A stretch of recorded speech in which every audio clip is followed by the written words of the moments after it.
যাদের কাছে কোনো নথি নেই দেশে, যারা পগার পার হচ্ছেন, যারা এই পার ছেড়ে ও পারে পালিয়ে যাচ্ছেন, এরকম বেশ কয়েকটি সীমান্তের ছবি দেখিয়েছি, যার মধ্যে সবথেকে টপ লিস্টে হচ্ছে হাকিমপুর সীমান্ত। আজকে আপনাদের কথা বলছি যে সন্দেশখালীর কথা। কেন উঠছে সন্দেশখালীর কথা? কারণ একটা গোটা পাড়া বাংলাদেশিদের দখলে চলে গেছে সাহানা। অভিযোগ উঠছে যে এই কোড়াকাঠি গ্রাম, একটা নাম উঠে এসেছে, কোড়াকাঠি গ্রাম, যেখানে বাস করছে বেশ কিছু বাংলাদেশি পরিবার।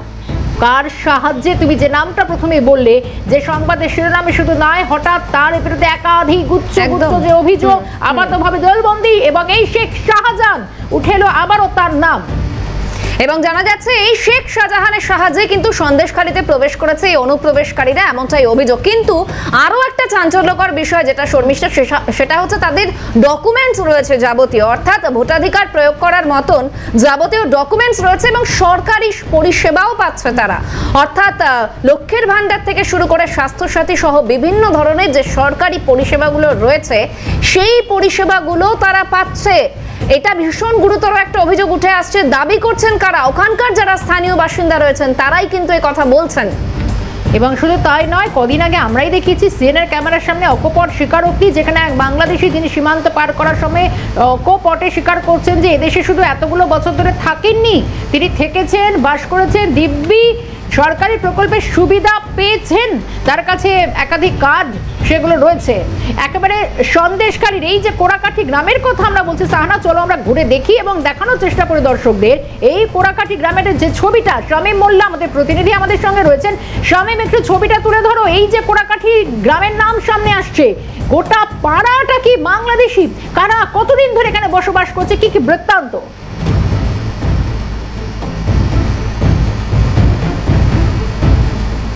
একেবারেই দেখো শর্মিষ্ঠা, তোমাকে জানিয়ে রাখবো যে এই সন্দেশখালীর কোড়াকাঠি গ্রাম, এই কোড়াকাঠি গ্রাম পঞ্চায়েতের 235 নম্বর বুথ, এই বুথে একে একে অবৈধ বাংলাদেশিদের হদিশ পাওয়া যাচ্ছে। এবং রীতিমতো এলাকার মানুষজনের যেটা বক্তব্য যে কম বেশি প্রায় 200-250 কাছাকাছি বাংলাদেশি রয়েছেন। কারোর বা ভোটার কার্ড, কারোর বা আধার কার্ড, কারোর বা বিভিন্ন রকম নথিপত্র তারা তৈরি করেছেন। যদিও একেবারে যে তথ্য আমাদের হাতে এসে পৌঁছেছে যে একেবারে বাংলাদেশি বেশ কয়েকজনের বাড়িতে আমরা পৌঁছালাম এবং রীতিমতো শাহিন গাজী, গফুর মোল্লা এবং মর্জিনা বিবি, তারা রীতিমতো বাংলাদেশি, তারা নিজেরাও স্বীকার করে নিচ্ছেন। এবং রীতিমতো তাদের বক্তব্য যে সন্দেশখালীতে যে নদীমাতৃক এলাকা রয়েছে এবং সন্দেশখালীর যে জল সীমান্ত, যে বিদ্যাধরী রায়মঙ্গল নদী রয়েছে তার ওপারেই বাংলাদেশ, এই বাংলাদেশের জল সীমান্ত অতিক্রম করেই মূলত বিএসএফের নজরদারি এড়িয়েই এই ভারতে প্রবেশ করেন। এবং এখানকার বেতাজ বাচ্চা ছিলেন তৎকালীন সময়ে শেখ শাহজাহান, তার সহযোগিতায় এখানে আশ্রয় নেন এবং ভোটার কার্ড, আধার কার্ড থেকে শুরু করে রেশন কার্ড তৈরি করেন এবং খাদ্যসাথীর চালও পান। এবং মহিলা মর্জিনা বিবি তিনি অকপটের স্বীকারও করে নিয়েছেন যে লক্ষ্মীর ভান্ডারের টাকাও তিনি পাচ্ছেন।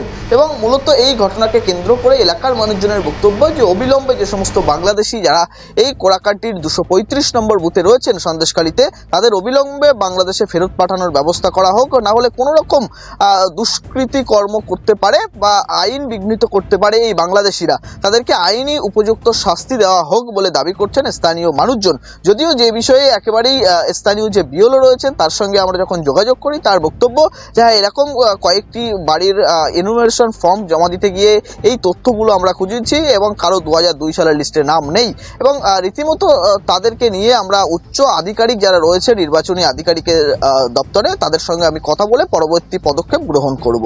শর্মিষ্ঠা, একেবারে শামীম, ধন্যবাদ জানাই তোমাকে যে এই গ্রামের ছবিটা উঠানো। সাহানা, তুমি শুনলে যে এখানে যেভাবে অনুপ্রবেশ হয়েছে, অনুপ্রবেশ শুধু তাই নয়, কার হাত ধরে অনুপ্রবেশের কথা, এত কাহিনী সামনে আসছে।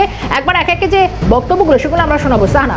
একদম, এখান থেকে স্থানীয়রা কি বলছেন এবং বাংলাদেশিরা তারা যেমনটা বলছিলাম অকপট স্বীকারোক্তি একেবারে ক্যামেরার সামনে, ঠিক কি বলেছেন দেখুন।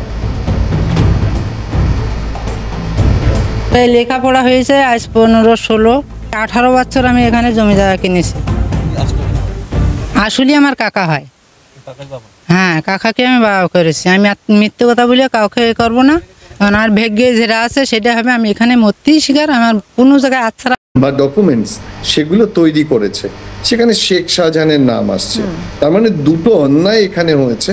একটি অন্যায় হয়েছে যে সীমান্ত সঠিকভাবে পাহারা দেওয়া হচ্ছে না, গাফিলতি রয়েছে, দায় রয়েছে। বিএসএফ থাকা সত্ত্বেও কি করে এত মানুষ এখানে আসতে পারছে, আর দ্বিতীয়ত ভুয়ো যে কার্ড তৈরি হচ্ছে সেটাও বন্ধ হওয়ার দরকার আছে।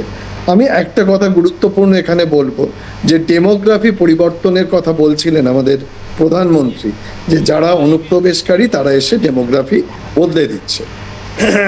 এই ডেমোগ্রাফি পরিবর্তনের ক্ষেত্রে মূল যে জায়গাটা, যে আমরা জানতাম যে প্রত্যেক 10 বছর পর পর ভারতবর্ষে সেন্সাস হয়, সেই সেন্সাসে আমরা ধরে নিতে পারতাম যে কারা নতুন করে এলেন, কারা এখানে এসে এই ডেমোগ্রাফি পরিবর্তনে অংশগ্রহণ করলেন, সেটা বন্ধ করে দেওয়া হলো।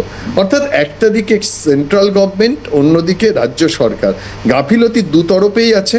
কিন্তু সেন্ট্রাল গভর্নমেন্ট বা বিএসএফ তাদের অনেক বেশি দায়িত্বশীল হওয়ার কথা।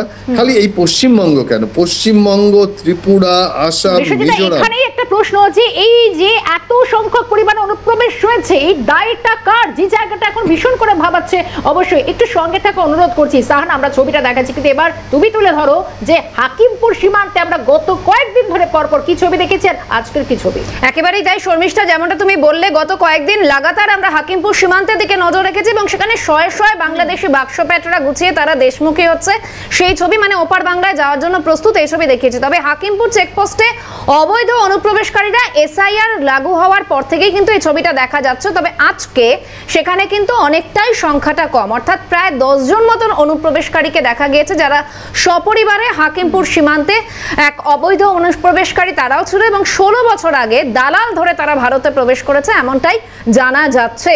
সরাসরি এই মুহূর্তে হাকিমপুর সীমান্ত থেকে রয়েছেন আমাদের প্রতিনিধি পঙ্কজ বিশ্বাস। পঙ্কজ, অর্থাৎ এই সংখ্যা শুনেই যাচ্ছে, কেউ 10 বছর, কেউ 5 বছর, কেউ 16 বছর, দীর্ঘদিন ধরে তারা ভারতে বসবাস করছে। এখন তুমি রয়েছো সেখানে, ঠিক কি ছবি, কি বলছে তারা?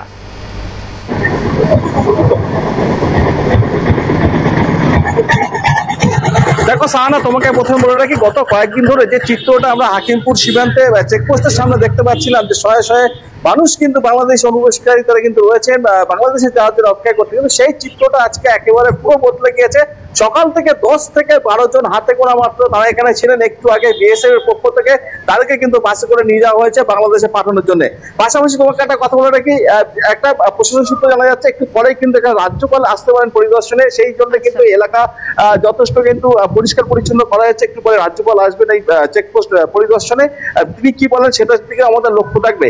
এবং আমরা একজন বাংলাদেশি অনুপ্রবেশকারী তার সাথে কথা বললাম, তিনি 16 বছর আগে কিন্তু এদেশে এসেছিলেন, অবৈধভাবে প্রবেশ করেছিলেন, হাওড়া জেলায় ছিলেন, হাওড়া জেলায় সেখানে সপরিবারে বাস করছিলেন। কিন্তু এসআইআর আতঙ্কে, এসআইআর যখন লাগু হয়েছে সে আতঙ্কে তিনি কিন্তু আজকে সব পরিবারে দেশ ছেড়ে বাংলাদেশে চলে গেলেন, এমনটাই কিন্তু দৃশ্য ধরা পড়েছে আমাদের ক্যামেরায়। সাহারা, বেশ পঙ্কজ, একটু সঙ্গে থাকো, আমরা দুজনেই রয়েছি তোমার সঙ্গে। এবং অবশ্যই যে ছবিটা তুমি তুলে ধরছো, এই যে তুমি আমাদের সামনে বলছো যে অনেকে এসছেন এবং কেউ বলছে 16 বছর আগে এখানে এসছেন, তারপর একের পর এক যারা যে সমস্ত কাগজপত্র বানিয়ে নিয়েছেন, অকপট স্বীকারোক্তি করছেন, তারা এখন চলে যাওয়ার চেষ্টা করছেন। বক্তব্য শুনবো। কোথায় দেশ, কত সালে এসেছিলেন? হ্যাঁ, কত সালে সেটা? কোথায় ছিলেন এসে? এখানে হাওড়া জেলায়। হ্যাঁ, এসছিলেন কিভাবে? দালালে। তারপরে এখানে এসে কোথায়, হাওড়ায় ছিলেন? তাহলে কেন? হ্যাঁ, কে কে যাচ্ছেন? সবাই এসেছিলেন একসাথে? বাংলাদেশে কোথায় বাড়ি আপনার? যশোর জেলা। আপনারা নিজেরা শুনলেন। আমি যাব সরাসরি পঙ্কজের কাছে। পঙ্কজ, যে ছবিটা, এবং অনেকেই বলছেন, কেউ মিউমিউ করেই হয়তো বলছেন, কারণ বলতে হয়তো ভয় পাচ্ছেন বা বলা যায় কিনা, কারণ এরা প্রত্যেকে অনুপ্রবেশকারী এবং কোনো রকম ভাবে দালাল মারফত এরা প্রত্যেকে ভারতে ঢুকেছিল, আবার এখন ঠিক দেখছে যে বেগতিক সময় আবার পগার পার হচ্ছেন, চলে যাচ্ছে নিজের বাড়ি ভিটেতে। তার মানে এরা এদেশ ওদেশ প্রত্যেক দেশে এভাবে তারা ঘাঁটি কেড়ে আশ্রয় নিচ্ছে। কোন ছবিটা উঠে আসছে পঙ্কজ?